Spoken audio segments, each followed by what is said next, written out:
New fundamental right has been declared by the Supreme Court. Supreme court का काम है हमारे मौलिक अधिकारों की प्रोटेक्शन करना। जब भी हमारे फंडामेंटल राइट इन्फ्रिंज होते हैं तो सबसे पहले हम क्या करते हैं, या तो हाई कोर्ट जाते हैं या फिर हम सुप्रीम कोर्ट में अप्रोच करते हैं। हाई कोर्ट में article 226 of the Indian constitution and in supreme court article 32 of the Indian constitution में हमारे रिट्स जो हैं वो डिफाइन है। सो सुप्रीम कोर्ट का इसमें क्या कहना था। यहाँ पे सबसे कंट्रोवर्शियल केस स्टडी है, रिट पिटिशन फाइल हुई थी अगेंस्ट प्राइवेट एंटिटी। ये कहाँ का केस है? मध्य प्रदेश हाई कोर्ट का ये केस है। सो रिसेंटली में एक क्वेश्चन मार्क उठा था कि क्या प्राइवेट एंटिटी के खिलाफ रिट पिटिशन फाइल होती है या नहीं होती है, और यहाँ पे आर्टिकल 21 का भी बहुत डिस्क्रिप्टिव वे में डिस्कशन हुआ है।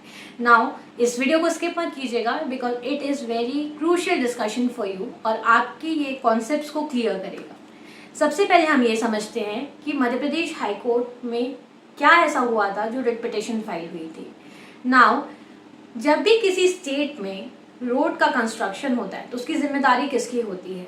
स्टेट की होती है। अब स्टेट क्या करती है? टेंडर निकालती है, वहाँ पे बिडिंग होती है, बिडर जो सबसे हाईएस्ट बिडर होता है उनको टेंडर पास होता है। तो यहाँ पे एक प्राइवेट कंपनी को ये टेंडर दिया गया था ताकि वो रोड कंस्ट्रक्शन कर सके। अब रोड कंस्ट्रक्शन जो है वो पब्लिक वेलफेयर के लिए रहता है, ठीक है, और ये स्टेट की जिम्मेदारी होती है कि अपने पब्लिक को एक सेफ रोड प्रोवाइड करे। तो यहाँ पे सबसे पहली क्वेश्चन जो आया था कि यहाँ से हमारे फंडामेंटल राइट कैसे इन्फ्रिंज हुए थे, तो यही क्वेश्चन का मैं आपको आंसर दूंगी। सुप्रीम कोर्ट में ये चैलेंज किया गया था कि क्या ये रिट पिटिशन जो हाई कोर्ट में फाइल की गई है वो मेंटेनेबल है या नहीं है against private entity.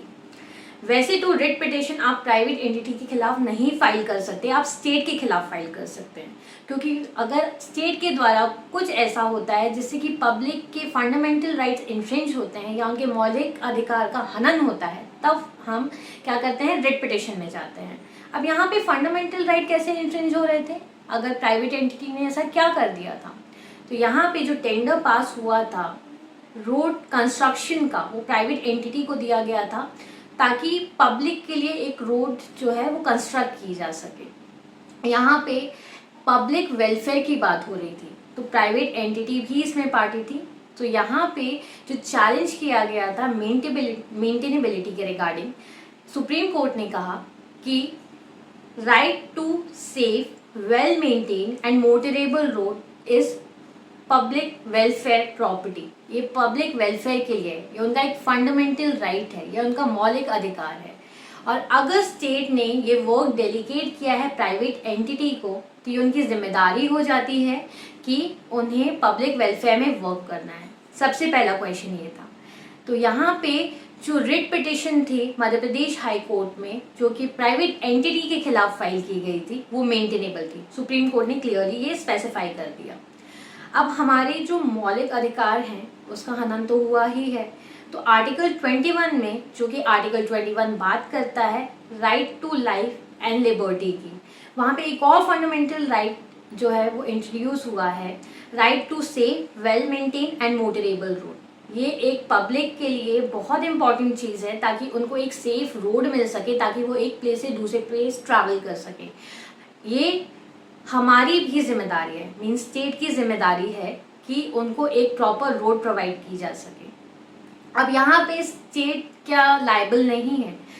Supreme court ने क्लियरली कहा कि जो रोड कंस्ट्रक्शन की जिम्मेदारी है वो स्टेट की होती है, प्राइवेट एंटिटी की नहीं होती है। तो यहाँ पे जो है स्टेट ने भी गड़बड़ी करी है।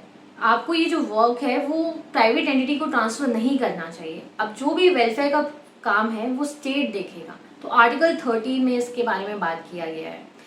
जो प्री एग्जिस्टिंग लॉज हैं, जो प्री इनैक्टेड लॉज हैं, जो इनैक्टेड लॉज हैं, अगर उससे इन्फ्रिंज होती है फंडामेंटल राइट जो कि part 3 of the Indian constitution में डिफाइन है, तो आर्टिकल 13 जो है वो स्टेट के बारे में बताता है। तो क्या प्राइवेट एंटिटी स्टेट में नहीं आती है अगर वो पब्लिक वेलफेयर का काम कर रही है? तो बिल्कुल आती है। तो ये जो रिट पिटिशन है सुप्रीम कोर्ट ने कहा है ये बिल्कुल मेंटेनेबल है अगर आप पब्लिक वेलफेयर के लिए वर्क कर रहे हो तो, और अगर उसमें कोई भी लूप होल है, कोई भी गड़बड़ी होती है तो आपके खिलाफ रिट पिटिशन जो है वो मेंटेनेबल है।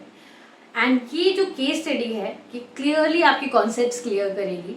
ये केस स्टडी है Umri Poob Pratappur tollway private limited versus Madhya Pradesh road development corporation.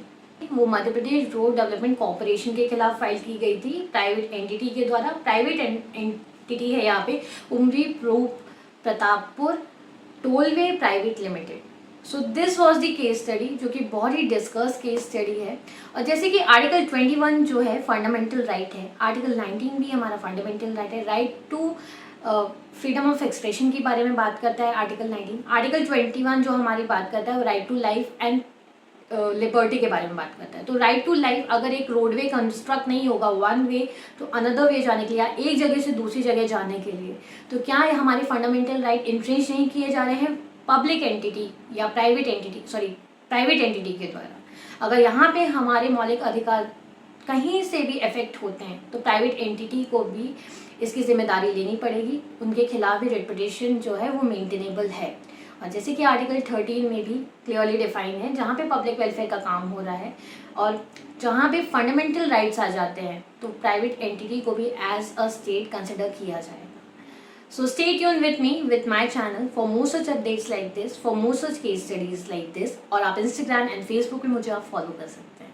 Bye everyone।